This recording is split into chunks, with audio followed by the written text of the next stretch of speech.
L'événement, cette semaine au Sénat, c'est la discussion en séance publique du projet de loi de refondation de l'école de la République. Mais tout de suite, découvrez notre sélection hebdomadaire des actualités au Sénat. L'examen du projet de loi d'orientation et de programmation pour la refondation de l'école de la République a débuté en séance publique mardi 21 mai. Ce texte donne la priorité aux primaires et prévoit la création de 60 000 postes dans l'éducation nationale, ainsi que le rétablissement d'une formation des enseignants. Pour le groupe socialiste, c'est un grand texte avec la priorité qui est donnée aux primaires. On commence par le début, c'est vraiment la refondation. Il faut aussi avoir de grands objectifs et je crois que Vincent Peillon en avait puisqu'il propose à la fois de nouveaux rythmes scolaires et enfin une vraie formation des maîtres. Nous regardons ce texte en fonction de ce qu'il propose. Nous avons le sentiment qu'il est plutôt en train de refermer les jeunes, de les enfermer, par exemple, dans le piège du collège unique. Car ce que nous voulons, c'est un texte qui ne soit pas bavard, mais qui soit utile pour les jeunes de notre pays.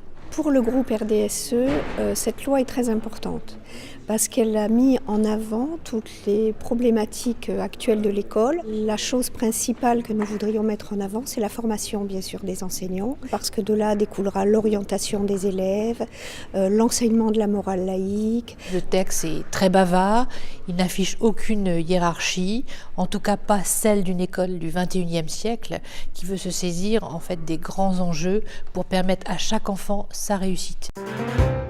La mission commune d'information sur l'avenir et l'organisation décentralisée de la République a débattu mardi 21 mai pour fixer ses orientations et établir son programme de travail. Mais nous voulons avoir une pensée de moyen terme. Pour avoir une pensée sénatoriale, à l'horizon 2020, quelles sont les priorités d'une décentralisation au service de l'efficacité publique? Nous fixons un cap pour l'avenir. D'abord, poser la question de la responsabilité.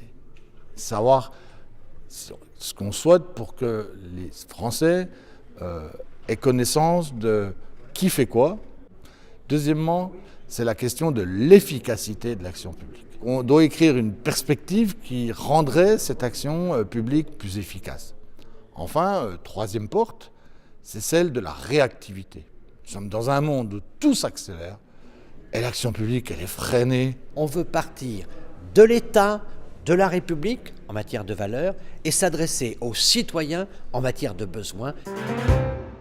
Jeudi 23 mai, 180 apprentis se sont réunis au Palais du Luxembourg à l'invitation de Jean-Pierre Bel, président du Sénat, et Alain Griset, président de l'Assemblée permanente des chambres de métiers et de l'artisanat. Cette rencontre, organisée autour du thème l'apprentissage, construction d'un parcours professionnel, a permis de présenter des formations aux nombreux atouts.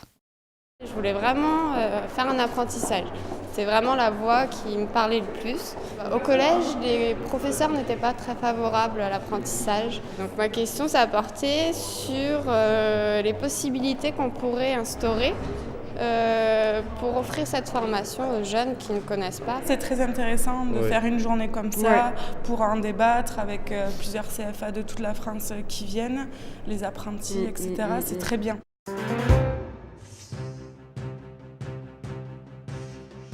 Mardi 28 mai, examen de la proposition de loi portant déblocage exceptionnel de la participation et de l'intéressement. Jeudi 30 mai, examen du projet de loi de modernisation de l'action publique territoriale et d'affirmation des métropoles.